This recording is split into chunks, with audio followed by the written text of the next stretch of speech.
I think everybody knows what time it is, and it's time to get your geek on. That's pretty good. I love it.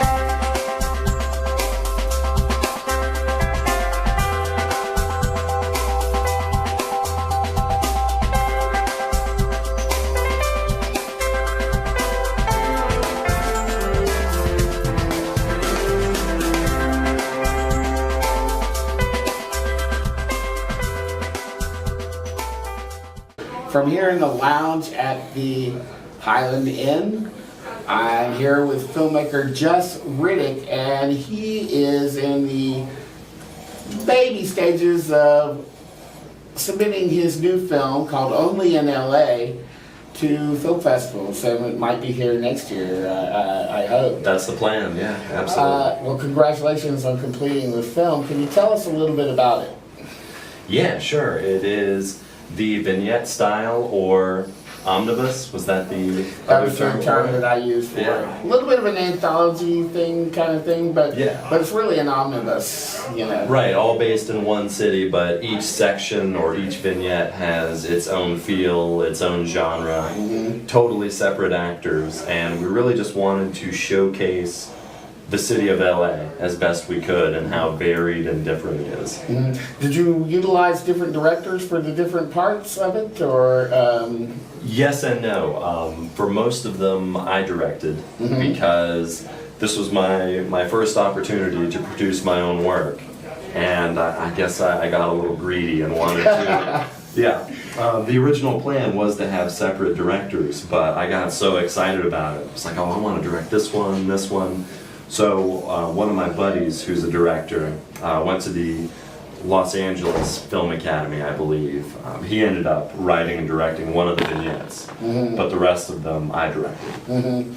I think that's kind of good in a way, because I mean the things that have been done in Paris recently, and there was one done in Tokyo, where there's some other ones too.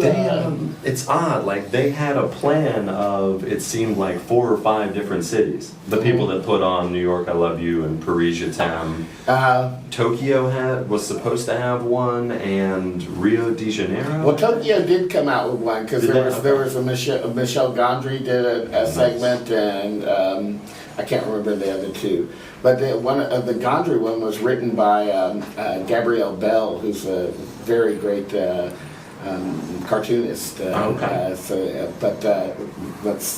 But when you were directing all of the pieces and everything, did you come up with the separate pieces and link them together later, or how did that work for you? How did that process go for you? I guess the whole process was, one, just trying to find interesting stories. We didn't even necessarily worry for each one whether or not it was based in a certain city or a certain part of the town, a certain part of Los Angeles. Said sometimes we would just put it in later. It's like, oh, we'll just shoot it in this area and make the characters representative of that part. Like Silver Lake, it's all hipsters. But the story, it could have taken place, you know, almost anywhere. But we just, you know, again, subtle differences to make it like area specific. Did you find, or do you find that when you're hopping around from place to place and using different sets of actors, do you find that particularly energizing, or is it tiring, or how do you feel about that? It is all both of the of those above. things. Yeah. Because again, if we were just shooting, like, say, a short, it's a couple of days and then we're done. But at one point, we shot 3 of the vignettes back to back to back. So that's 7 days total, where every 2 days we're switching to different locations with different actors.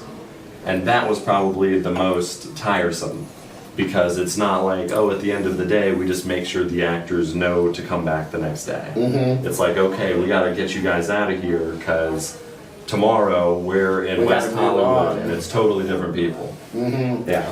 So, in other words, you're kind of setting up some boundaries for yourself, and that do you find that helps you just get this thing done, you know? I mean... Well, it's always good with a limited budget, for sure. That's, you know, we are out of here by 5 p.m. or whatever it was, and that's all we've got. And you just go through, and we were lucky enough to get enough footage for each one to, again, get the total feature. We were at like 82 minutes, I believe. So we That's reached about the our right goals. length for a film like that too. Especially So- for like a festival run and everything, it seems good. Yeah. Do you change up also not just locations but feels to each of the pieces? I mean, are there some heavy pieces and light pieces and so forth? Absolutely. We were lucky enough to shoot at the farmers market at 3rd and Fairfax out in LA, and that one had this rom-com sort of feel. And while we shot it, I would say flat, so that in the editing process we could really saturate certain parts. And so that one's really saturated. The one in the valley takes place on, of course, a porn set. That's good. Right? That's perfect for it. And that one, I think the best comparison as far as coloring goes, it's going to sound odd at first, but Saving Private Ryan. With that really desaturated, flat look. Yeah. That's what we wanted, again, with such a heavy topic. We thought that would be the perfect fit. Now, I know that you have a background as an actor as well, right? Yes. How does that inform your directing? As far as informing my directing, I would say one, the actor side of me gave me such a wealth of actors that I already knew. And that helped me on the writing side. I already knew what actor would play the role. Oh, good. So you were writing for them. Writing for them. Which always helps. It's amazing. Even before they knew that I wanted them to be in it. Right. It's I have a character that I want to put in this situation. And then as a director, it just helps because I think I know how I would want to be spoken to, when I'm acting. Yeah. And I just try to bring that to other actors. Yeah. So we also talked last night, we talked a little bit last night about maybe going to other cities, and we touched on maybe doing one here in Atlanta. Yeah. And we talked a little bit about how Atlanta kind of suffers from a little bit of a identity problem. Yeah. Do you agree with me that maybe Hollywood, who's coming to Atlanta quite a bit these days, doesn't really know what to make of the city quite yet?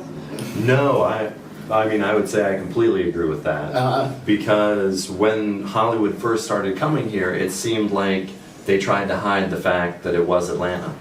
They didn't really know how to embrace it.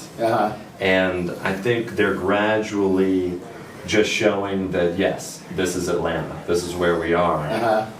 But only from the perspective of street signs are still the same. Yeah. They're not really showing, I think, the cultural side. Yeah. They're not really digging into the different boroughs and pockets. I'm not sure that they know it yet. Right. Yeah. And part of this movie, or this idea right now, is to start showing people what all there is in Atlanta. It's more than just an airport and Coca-Cola. Yes. Yeah, exactly. Yeah. And or any kind of tourist spots or anything like that. Yeah. But I think that would be a very, very important movie to be made here in Atlanta, because I've always said that there's really hasn't been a great Atlanta movie that I feel really utilizes the city properly. I mean, I could only name two last night. By the way, I brought the VHS copy of Marvin and Tige from 1982, which has John Cassavetes in it. It uses Atlanta quite well. And then Sharky's Machine with Burt Reynolds movie also, I think, uses it quite well. And if I was going to go a little bit further, maybe Ross McElwey's Sherman's March. But that only takes partially place here in Atlanta, so Yeah. I don't know if you've seen that either. But that's a great movie. I'll tell you a little bit about it. I mean, it's actually funny. One of the few movies that I can think of that's like a big Hollywood movie, as far as what I've seen, that showed off Atlanta landmarks was, I don't want to say too much as far as my opinion of the movie, but Fled, and it was Stephen Baldwin and Lawrence Fishburne. They're up on You Stone can say that Mountain. it's not a great movie, but Right, it was not a particularly good one, but I don't know if the director was from Atlanta or what, but they shot on Stone Mountain and actually said the name, and they went to some famous like strip club in Atlanta, maybe Tattletales or something like that. Yeah. I mean, you know, I have to tell you this, just full disclosure. I was, when I was 11 years old, I was chosen at the side of the street by a casting director. She saw me on the side of the street and cast me in a movie that was filmed by an Italian film company. Uh-huh. It was filmed at Stone Mountain, and it's called The Sheriff and the Satellite Kid, and you can find it on YouTube, and I'm in 3 scenes of it. I got paid $250 a day for 3 days, and had 4 lines in it. I mean, Picked up on the side $250 of a the day street for 1978 was pretty dang good, you know. I thought I was Mr. Moneybags. Right. But that movie does have a cult following, and it does use Atlanta quite well. So, Sheriff and the Satellite Kid with Bud Spencer and Kerry Guffey. Kerry Guffey was the little kid that was in Close Encounters of the Third Kind. So, and it's kind of like a E.T. kind of movie. You know, he's an alien, and the sheriff is trying to protect him from the government. They're up on Stone Mountain too. That's great. Yeah. Colin Noonan and lots of stuff around Atlanta too. But so that was just a little side thing. Okay, so with only in LA, so you're what's the first festival? Can you talk about that at all? The big goal right now is the Los Angeles Film Festival, and we are coming up to the deadline. You know, we should hear back in the next couple of weeks if we're going to get in. I think our odds are really good, but you just never know. It's such a crapshoot these days getting into festivals. That first one, really. You get the first one, and then others come after you. So you found that like once one accepts you, it becomes like a snowball effect? It seems that way. Yeah. With shorts that I've done in the past, we might like screen in San Diego. Like that was the first place that we premiered last year for a short called Hero Story. And after that we went to Nashville, Austin, and we're gonna have that one hopefully in Atlanta pretty soon at Dragon Con. Oh yes. Yeah. Definitely. Because it's that genre, it's the superhero genre, it just makes sense to have it at that kind of thing. Absolutely. Well, I want to suggest, it's just on my mind at the moment, you should submit it to the Massachusetts Independent Film Festival. Okay. I'll give you a card for it. Cool. So we can keep our eyes peeled. Is there a place that people can go to learn more about the film? Oh, and absolutely. its progress? Yeah, we are doing our best to take over social media to just get the word out there as much as possible. As far as the one sheet, the poster, it's out there. The website, chroniclesfilm.com, has the trailer.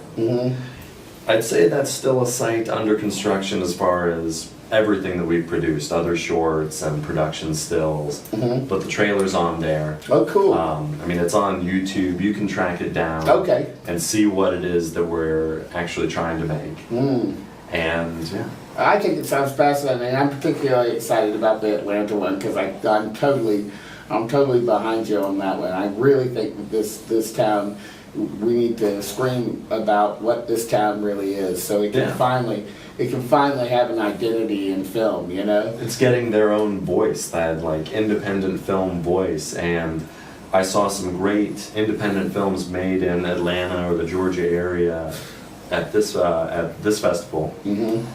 But it doesn't seem to be like consistent, or there's not enough. And I just started talking to other indie filmmakers based in Atlanta over the last couple of days about, I want to call it ITP, just inside the perimeter. Inside the perimeter. And they loved it. Yeah, that's a great title. Yeah. It's a great title. And they want to get on board, they want to help write or direct one of them. I've already offered my services as an actor. Yes, sir. As an actor with the great Jake Jacobson. I think a scene between us just talking about movies. Oh yeah. Oh yeah, that'll be quite lively. I think you'll have some really really good stuff with that. There's So. got to be some excuse to get Jake back here actually on film, right? So Yeah, that could be yeah, it. he's a dynamic guy. Well, the filmmaker is Jus Riddick, and the film is called Only in LA, and also maybe later on ITP for Atlanta. And I wish you the best of luck. And my impression is you're going to do really well. Thank you very much. Yeah. And that does it here at the Highland Inn Lounge here at the Atlanta Film Festival. Thank you very much, and we'll be back here next year for Movie Geeks United. I'm Dean Treadway, and thank you guys so much for tuning in. Special thanks to the Highland Inn, Atlanta's best kept secret. For reservations, you can contact them by phone at 404-874-5756 or on the web at www.thehighlandinn.com.